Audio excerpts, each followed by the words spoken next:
The planet Viridian shone like a jewel in the blackness of space.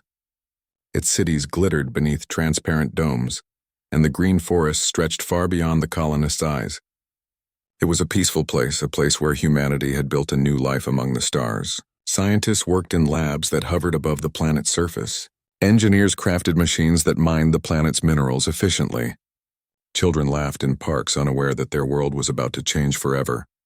Viridian had been a model colony. Earth had watched it flourish with pride. It was a symbol of human progress, of what humans could achieve when they worked together. Yet no symbol was too small to attract attention. Somewhere beyond the distant stars, hidden in the dark, a species had been watching. The Xether had eyes everywhere, and they despised the audacity of humans daring to expand. The first sign came suddenly. One moment the sky was clear. The next, a streak of light flashed across the atmosphere. The colonists had no time to react. Alien ships, sleek and black, cut through the air like knives. Within minutes, the skies were filled with deadly energy beams. Domes shattered. Buildings crumbled. The hum of machinery and laughter of children were replaced with chaos. Dr. Lena Ortiz, a senior scientist at the Viridian Research Center, could hardly believe her eyes. "Evacuate the research pods." "Evacuate," she shouted into her communicator. Panic spread like wildfire. People ran blindly through the streets as alarms blared. Explosions ripped through the city and a terrible heat seared the air. Lena grabbed a young assistant, shielding him as the alien beams carved through the buildings around them. Even the colony's security forces, armed with the best Earth-designed weapons, could do little. The Xether moved with precision, striking where humans were weakest. Entire sectors vanished in minutes. The planet that humans had nurtured for decades was turning into a graveyard. High above the planet, a satellite observed the chaos. From Earth, the images arrived within minutes. Leaders on the Council's emergency feed watched in disbelief. Millions of humans had been killed, and the colony that had symbolized hope was gone. Admiral Selene Cruz, seated in Earth's Central Command, slammed her fist on the table. Her eyes burned with a mix of grief and fury. This cannot stand. They wiped out an entire colony. Do you understand? Millions of our people are dead. General Merrick, her second-in-command, remained calm. We will retaliate, Admiral. But we must consider the scale. These ships, whatever they are, we know very little about them. Celine's jaw tightened. We don't have time for diplomacy. We have numbers on our side. We have 700,000 warships. If they think they can destroy humans and escape, they are wrong. Every system, every fleet, every human must fight back. We will make them regret ever seeing Viridian. The room went silent. The weight of her words hung in the air. Then slowly, nods spread across the table. Humanity had been attacked. Humanity would respond. On Viridian, the last communication signal sputtered out. Lena and the few survivors huddled in a ruined lab, watching the alien ships disappear into space. We have to tell Earth, she whispered. The signal was weak, but she managed to send a fragment of data before the transmission was cut. It was all they could do. A small spark of hope. Meanwhile, on Earth, preparations began. Shipyards around the planet worked day and night, building and upgrading vessels. Engineers, pilots, and scientists were called to service. The scale of the operation was immense. 700,000 warships meant mobilizing resources like never before. Entire factories were repurposed. Every technological advantage humans had was pressed into service.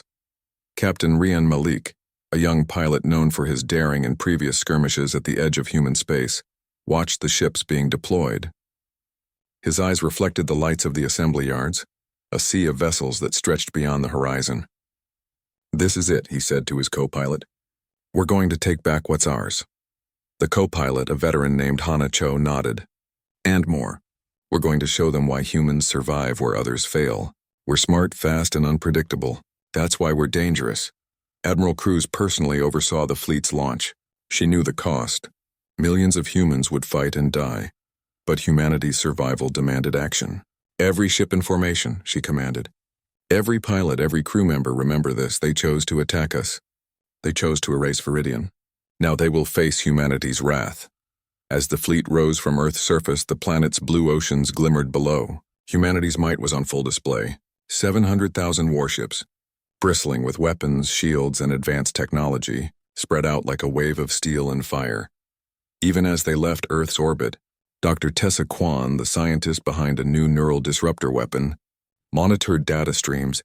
If we can disable their command networks, she explained to Admiral Cruz via encrypted channel, we can end this without destroying their entire species. We fight smart, not just hard. Celine Cruz nodded. We are humans. We survive, we adapt, we innovate. That is our strength. Remember that, everyone. In the vast emptiness of space, the Xyther fleet had been warned. Their scouts detected the approaching armada, but the aliens could not comprehend its scale. 700,000 warships moving with precision, power, and unity was beyond their experience. They had underestimated humans before. They would not make that mistake again. Back on Viridian, the few survivors were found drifting through the ruins. Lena Ortiz led them to the evacuation ships left by Earth's emergency command. They were a small group, but they carried with them the message of what had happened. They carried proof of the Xyther's brutality. When their ships linked with the Earth fleet, Lena transmitted everything she knew. Images, recordings, and testimonies filled Central Command. The Council watched, grief turning into determination.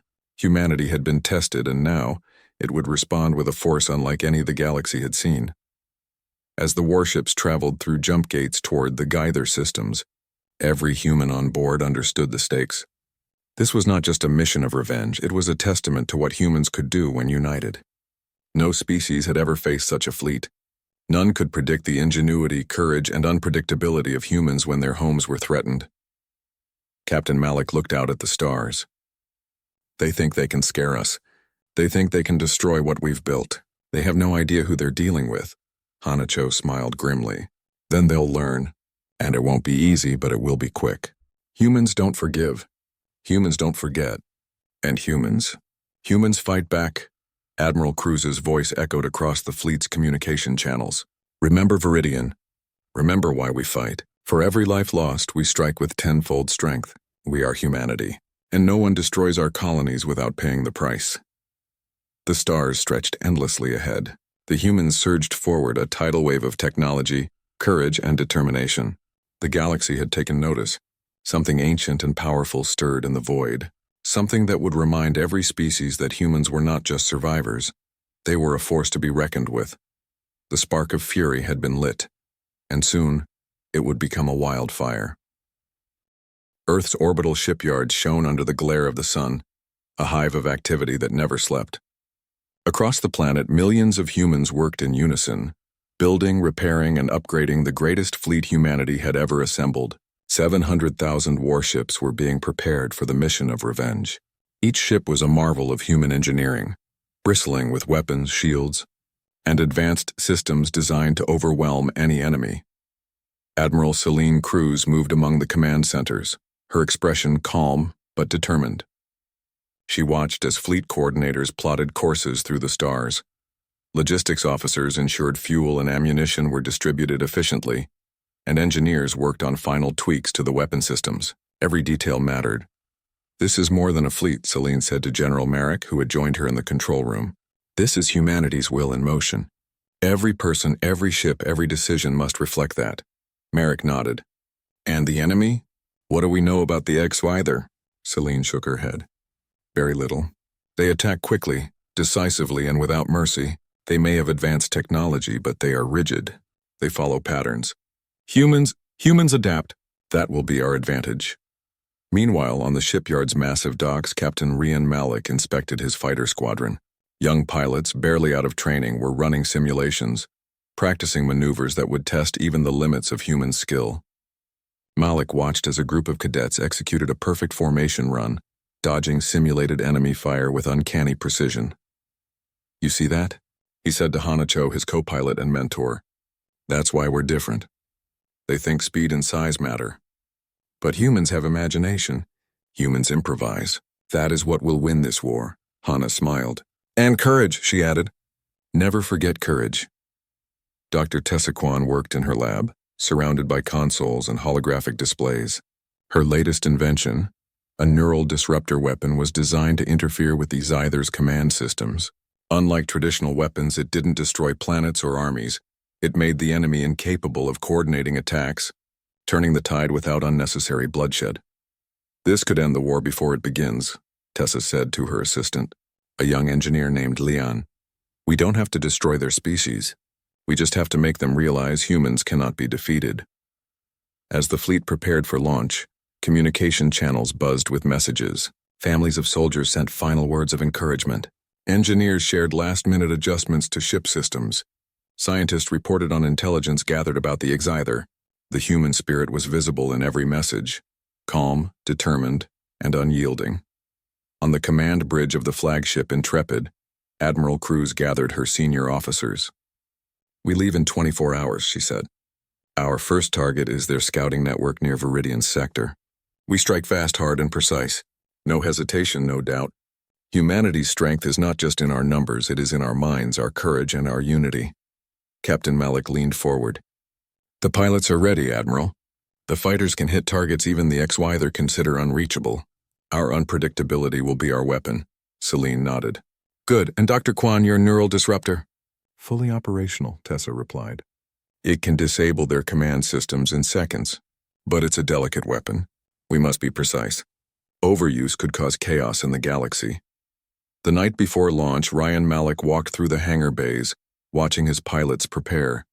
The air smelled of fuel, metal, and anticipation. A young pilot approached him nervously. "Captain Malik, what if we fail?" Ryan looked at the boy and smiled gently. "Failure isn't an option, not because we are perfect, but because we never give up. Humans survive by thinking, by adapting, by daring to do what others cannot. That is why we win. Fear is natural, but courage is what matters." Hanacho joined him. "Remember, it's not just about weapons. It's about trust. Trust in each other, trust in your crew, trust in humanity. That will carry you farther than any missile or laser." The launch day arrived.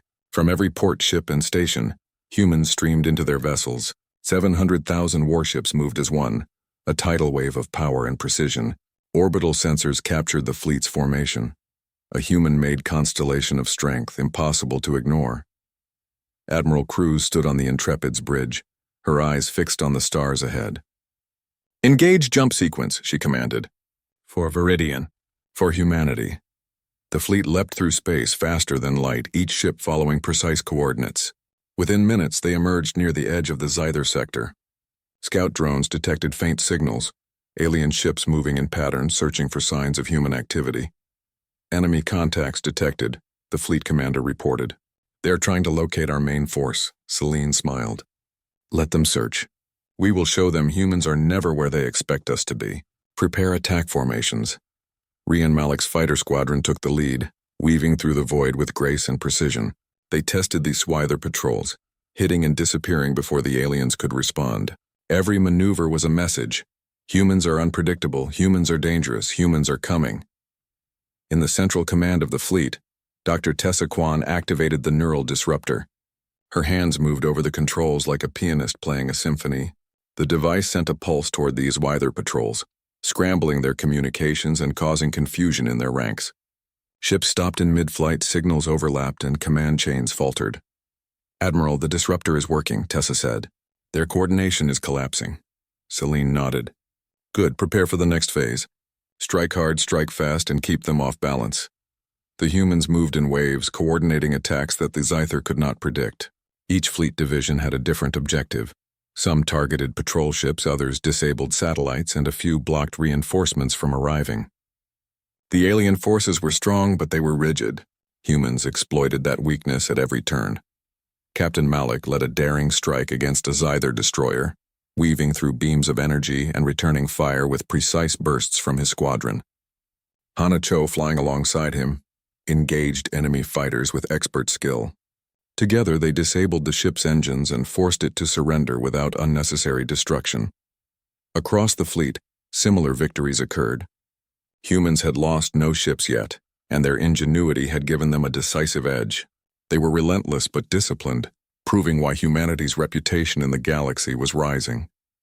Admiral Cruz addressed the fleet through the communication channels. "Remember, this is not just about revenge. It is about showing the galaxy who humans are.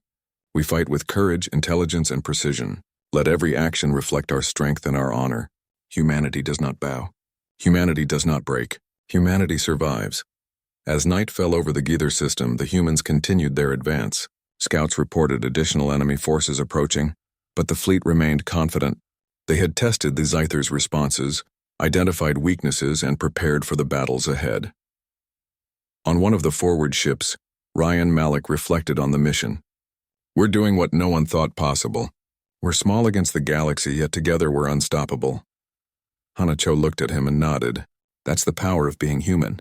We are clever, courageous, and stubborn. We fight not just with weapons, but with our minds, our hearts, and our unity. That is what they cannot beat." Meanwhile, Dr. Kwan continued to monitor alien communications. She noticed patterns in the Scyther's signals that suggested they were attempting to regroup. "They are adapting," she said quietly. "But they're still too slow. Human tactics are too fast, too flexible. They won't keep up?" Admiral Cruz smiled faintly. "That's how we win. Not by brute force alone, but by being smarter, faster, and more daring than our enemies. Humans have survived for millennia because we never stopped thinking, never stopped trying, and never stopped fighting." As the fleet set its course for the Scyther home systems, every human aboard knew what was at stake. This was more than a battle. This was a statement, a warning, a promise that humanity, once attacked, would rise like a storm no species could withstand. The spark of fury that began with the destruction of Viridian had grown into a tidal wave of power, discipline, and determination. And soon the Scyther would discover that humans do not forgive, humans do not surrender, and humans fight back with everything they have. The void of space stretched endlessly ahead, dark and silent except for the faint hum of human warships in formation. 700,000 vessels moved as one, a river of steel and light cutting through the stars. Each ship carried thousands of crew members, each crew trained, ready, and determined. Humanity had come together as never before, and the Scyther had no idea what awaited them. Admiral Celine Cruz stood on the bridge of the flagship Intrepid, watching the battle displays flicker with incoming signals. "Sensors are picking up Scyther activity ahead," she said, her voice calm, measured. "Prepare all squadrons for initial engagement. Remember your training. Trust in yourselves. Trust in each other." Captain Ryan Malik gripped the controls of his fighter squadron. His young pilots were tense but focused. "This is what we've trained for," he said over the comm. "Every maneuver, every attack, every decision counts. Stick to the plan, but remember you're human. We improvise when we must." The first encounter came faster than anyone expected. Scyther scouts, sleek and black like shadows, emerged from the void. They were nimble, moving with an alien precision, but they had not anticipated humans in such overwhelming numbers. The scouts opened fire, their energy beams cutting through the vacuum toward human ships. "Divisions Alpha and Beta, engage," Admiral Cruz ordered. "Protect the fleet and draw them into our trap." Human fighters darted forward, weaving through beams, executing maneuvers that no alien could predict. Ships spun, reversed, and accelerated in ways that defied the Scyther's rigid expectations. Missiles and plasma bursts found their marks as humans exploited the enemy's blind spots. Ryan's squadron targeted a group of Scyther fighters attempting to flank the main fleet. "Split left, then loop around," he called. "Hit their engines, then pull back. Keep them guessing." Hanacho, flying alongside him, executed a daring maneuver, passing between two enemy ships and firing precise bursts that disabled one before flipping into retreat. "Got it," she reported. "One down, one to go." Across the battlefront, larger human warships engaged Scyther capital ships. Human shields absorbed energy blasts while coordinated volleys of missiles and lasers struck with deadly efficiency. The Scyther were strong, but they were rigid. They followed predictable patterns. Humans did not. Every engagement demonstrated ingenuity, courage, and adaptability. Dr. Tessa Kwan activated the neural disruptor from the Central Fleet Command. A pulse of energy rippled through space, invisible but devastating. Alien command signals faltered. Ships paused mid-flight, their coordination shattered. "Admiral, it's working," Tessa said. "Their fleets are confused. We can push forward." "Good," Cruz replied. "Launch coordinated strike. Show them what humans are capable of." The humans advanced, moving in precise formations that maximized firepower while minimizing exposure. Squadrons of fighters darted through the gaps, striking key systems on the Scyther vessels. Large cruisers followed, deploying targeted bombardments that disabled engines and weapons arrays. In the heart of the battle, Ryan Malik and Hana Cho led a daring assault on a Scyther destroyer. Energy beams tore past them as they maneuvered with split-second precision. The destroyer's shields flared, but the humans adapted, coordinating attacks from multiple angles. "Now, Hana," Ryan shouted. She fired a concentrated shot, hitting the destroyer's main power core. The vessel shuddered violently, its systems failing. It drifted silently, immobilized but intact. A clear message to the Seether: humans could disable them without unnecessary destruction. Admiral Cruz monitored the fleet. "Divisions Gamma and Delta take the left flank. Prevent reinforcements. Remember, keep them off balance. Our strength is unpredictability." Across the void, human ingenuity shone in small but decisive ways.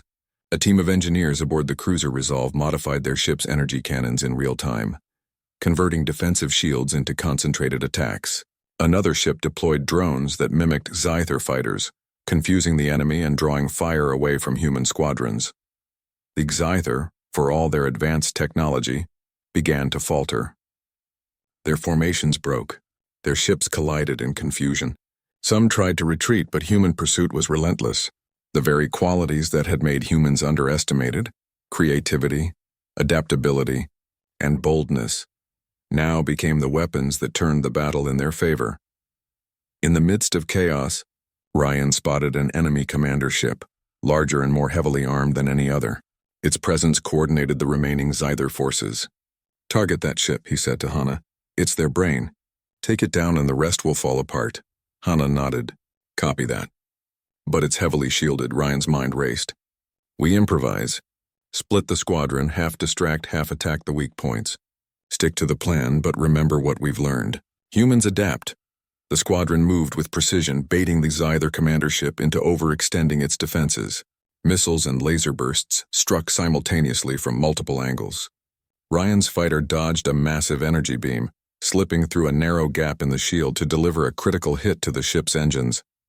The enemy vessel shuddered violently. Systems failed. Lights flickered. Communication went silent. The remaining Seether forces, without coordination, became easy prey. Admiral Cruz watched the display screens, a rare smile crossing her face. "Excellent. The fleet is performing beautifully. Humanity's strength is showing." Even amid victory, the cost was visible. Several human vessels had been damaged. Pilots and crews had made heroic sacrifices to ensure success. But every action reflected the very essence of humanity: courage, ingenuity, and unity. Dr. Tessa Kwan monitored the neural disruptor's effects. "The Scyther command systems are still impaired. If we push forward, we can force them into total surrender without mass destruction." Selene Cruz nodded. "Prepare the next phase. Keep the fleet coordinated. Keep them off balance and remember the humans we lost. Every life matters. Every victory counts because it is earned through courage and skill." Ryan Malik and Hana Cho regrouped after their assault. The fighter pilots cheered quietly, exhausted but elated. "That was too close," one said. Ryan smiled. "Too close? That's war. That's humanity. We fight with brains, with courage, with heart. That is why we win."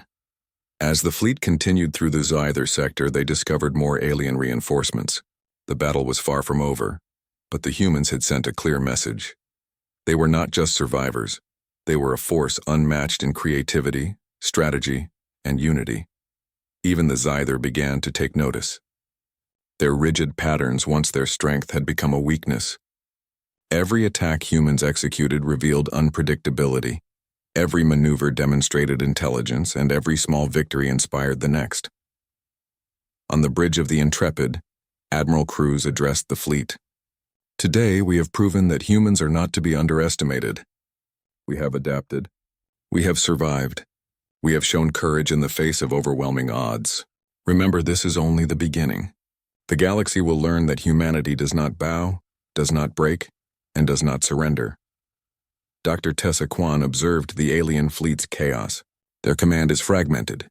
With careful strikes, we can end this without destroying entire populations. This is victory, not vengeance. Precision, intelligence, and humanity's resilience are our weapons." Captain Malik, reflecting on the battle, looked at Hana Cho. "Every move we made was human ingenuity. Every success, every survival was proof of who we are.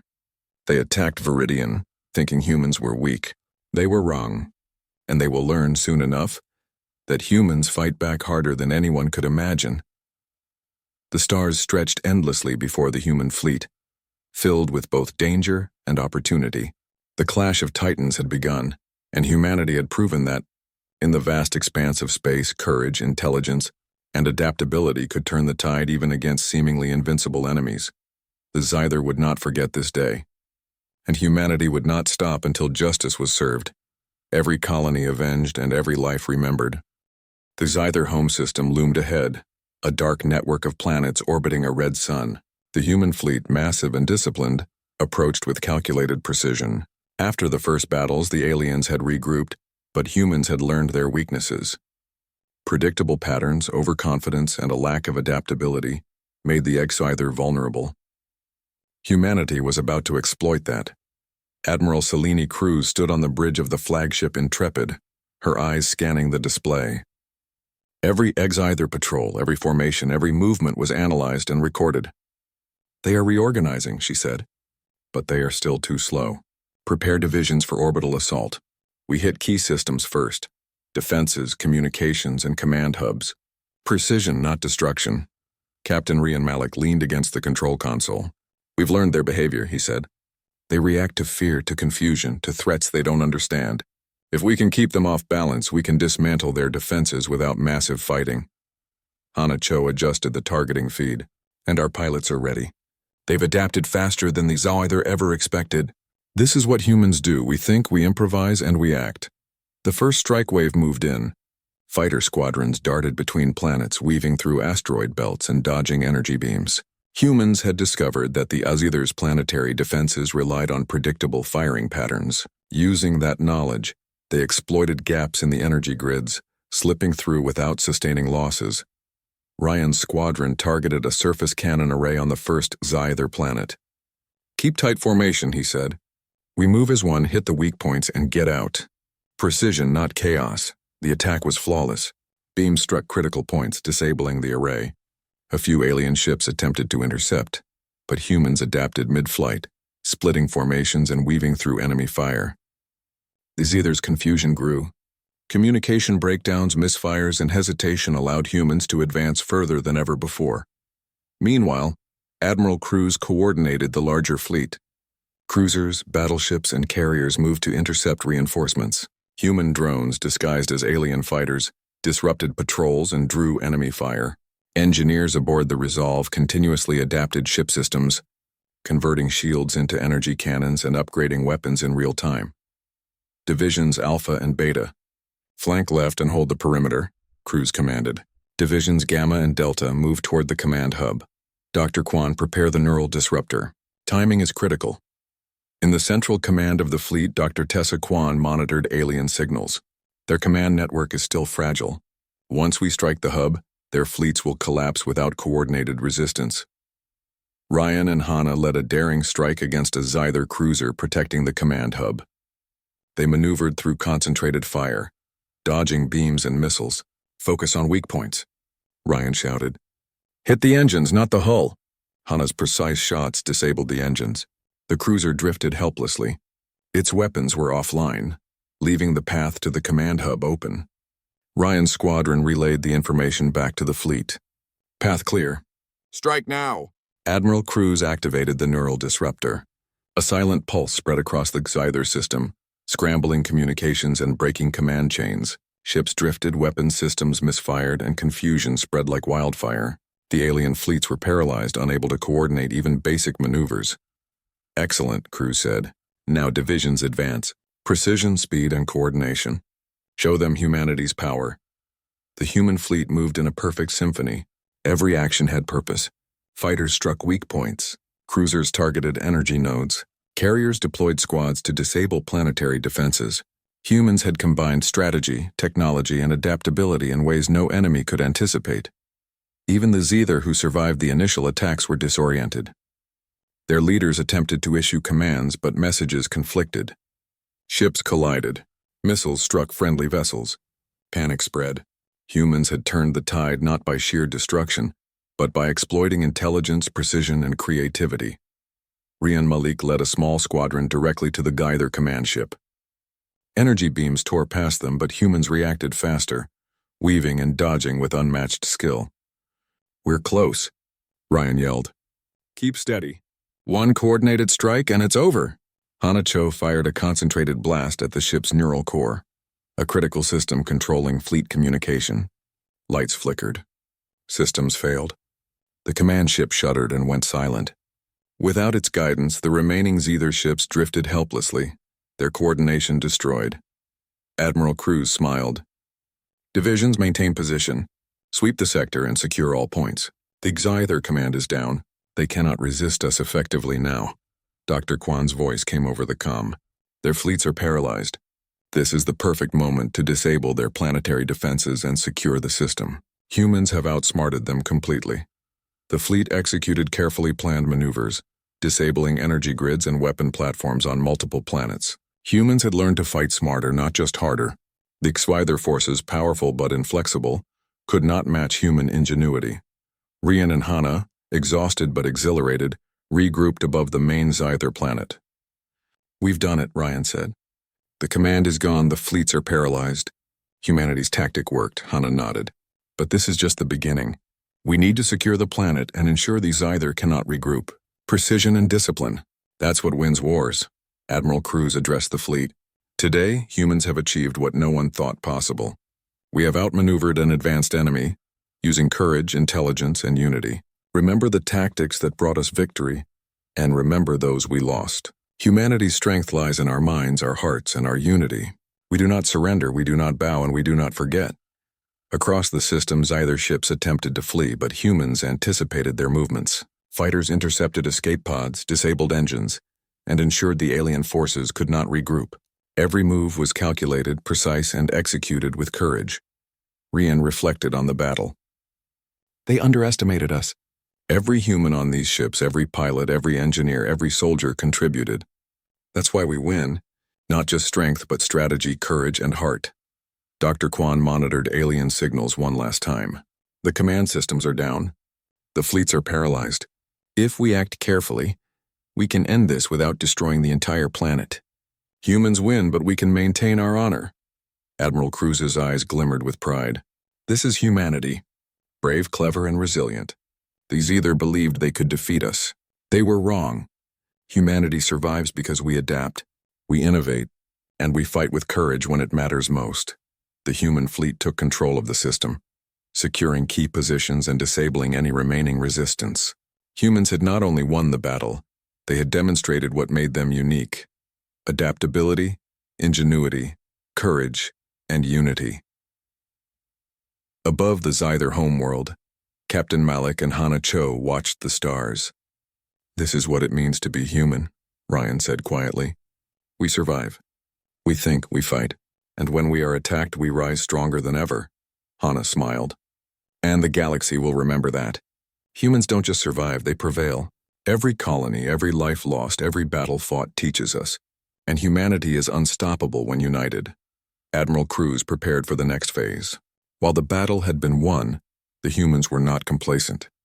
They would secure the Xether homeworld, ensure no further threat remained, and establish a warning.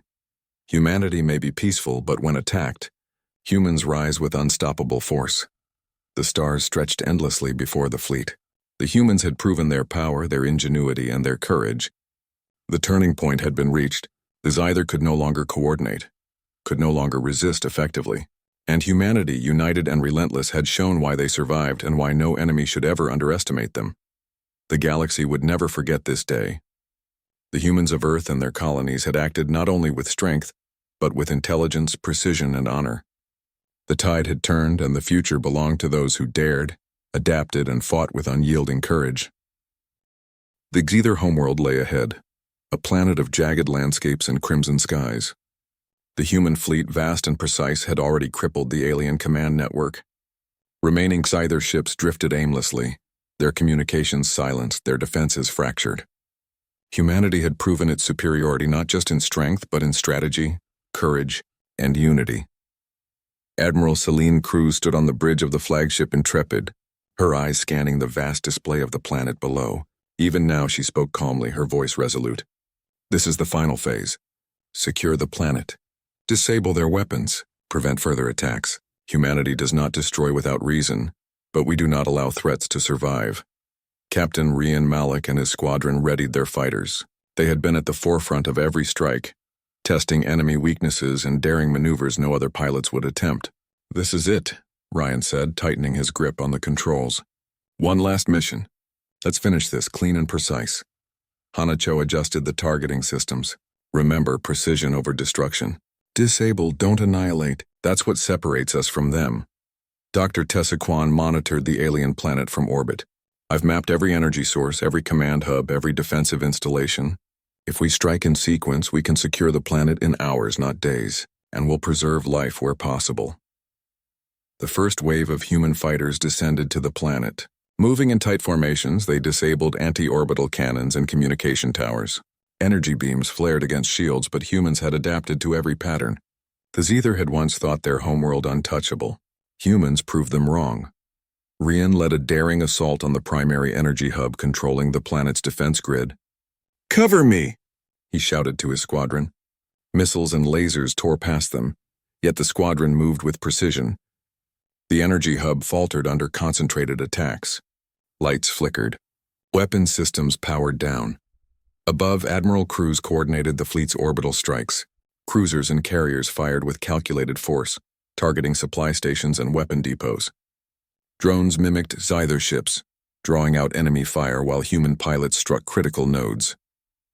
The planet's defenses crumbled, not from mindless destruction but from precise, intelligent action. Meanwhile, on the planet's surface, small human teams secured key installations. Soldiers moved swiftly, using non-lethal force when possible, disabling defensive units and ensuring no civilians were harmed. Humanity fought with strength but also with ethics and discipline. Rian's squadron reached the Zither Command Center, the heart of resistance. The building, massive and alien, pulsed with energy. They attacked simultaneously from multiple angles. Beams struck weak points, engines faltered, and finally the command center systems shut down. The remaining Zether forces fell into disarray, surrendering or retreating. Hanacho relayed the report to Admiral Cruz. "Command center disabled. Planet defenses offline. Remaining Zither forces are uncoordinated." Celine Cruz allowed herself a rare, small smile. "Good. Humanity has done what few thought possible.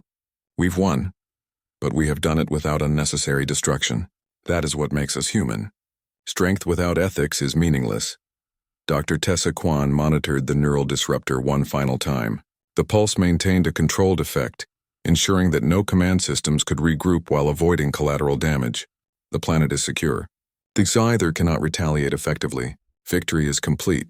Ryan and Hana regrouped above the planet. "It's over," Ryan said, gazing at the surface. "We've done it. Viridian has been avenged. Humanity has proven that when united we cannot be defeated." Hana smiled. "And we did it the right way. Precise, clever, courageous. That is what humans are." Admiral Cruz addressed the fleet, her voice echoing across every ship. "Today, humanity has shown the galaxy our true power, not just in weapons but in mind, heart, and unity. We fought to protect, to survive, and to preserve life where possible. Let this be a warning to any who would threaten humans. We do not bow. We do not break. And when we are attacked, we rise stronger than ever." Across the fleet, celebrations were quiet but meaningful. Pilots who had fought bravely exchanged smiles and salutes. Engineers who had adapted systems mid-battle shared proud nods. Every human on board understood the significance. Humanity had not only won, but they had done so in a way that demonstrated courage, intelligence, and morality. Meanwhile, Dr. Lena Ortiz and the surviving Viridian colonists were safely returned to orbit. The relief on their faces was clear. They had lost their home, but humanity had fought for justice, not vengeance. "We can rebuild," Lena said softly. "We will not forget, but we have hope again." Captain Malik reflected on the mission. "Every victory here is because humans do not give up. We survive because we adapt. We win because we act with intelligence and courage, and because we fight together. That is why no species can ever underestimate us." Hanacho added, "And that's what the galaxy will remember. Humans fight not just with power but with heart. We do what is necessary and we do it wisely. That is our greatest strength." Admiral Cruz watched the Zether planet below, now silent and powerless. She knew that this was only the beginning of humanity's place in the galaxy. The stars held countless challenges, but humans had proven that when united they could face any threat. "Prepare for return to Earth," Cruz ordered. But keep monitoring the sector. We will ensure that the eggs either cannot regroup. Let our victory be clear. Humanity protects its own and respects life. That is our way. That is our strength. As the fleet began the journey home, the stars stretched endlessly before them. Humans had faced a powerful enemy, adapted to impossible challenges, and emerged victorious. The galaxy would remember not only the force of human arms, but the brilliance of human minds, the courage of human hearts, and the unity of human spirit. Captain Malik looked out of his cockpit window at the distant sun. Viridian is avenged. Humanity is stronger, and the galaxy now knows that humans survive and thrive. No matter the odds, Hanacho nodded. Yes, and when humanity fights, it is not just for revenge. It is for justice, for courage, and for the future. That is why no one can defeat us. Back on Earth, celebrations were tempered by reflection. Millions of lives had been lost, but humanity had demonstrated its greatest qualities: intelligence, adaptability, courage, and morality. Leaders promised to honor the fallen, to rebuild, and to ensure that humans would continue to thrive among the stars. Dr. Tessa Kwan addressed a crowd of scientists and engineers. We have proven that humans can fight ruthlessly when necessary, but with ethics, precision, and intelligence. That is the legacy we leave. Humans are not only survivors, they are protectors, innovators, and a force the galaxy must respect. Admiral Cruz, standing on the balcony of Earth's Central Command, gazed at the stars. This victory is ours, but it is also a lesson. We fight not for glory, but to defend what is right, and humanity will always rise, no matter how deep the darkness, no matter how fierce the threat. The human fleet returned to Earth, battered but triumphant. Across the galaxy, humans would forever be known as a species of courage, intelligence, and honor. They had avenged Viridian. They had proven their ingenuity. They had fought as one, and in the silent depths of space among the stars, the message was clear. Humanity survives. Humanity thrives. Humanity fights with mind, heart, and spirit, and any who dare threaten it will face the full force of a species united, determined, and unstoppable. The galaxy had learned a lesson that could never be forgotten. Humans are not just survivors, they are a force of life, courage, and hope.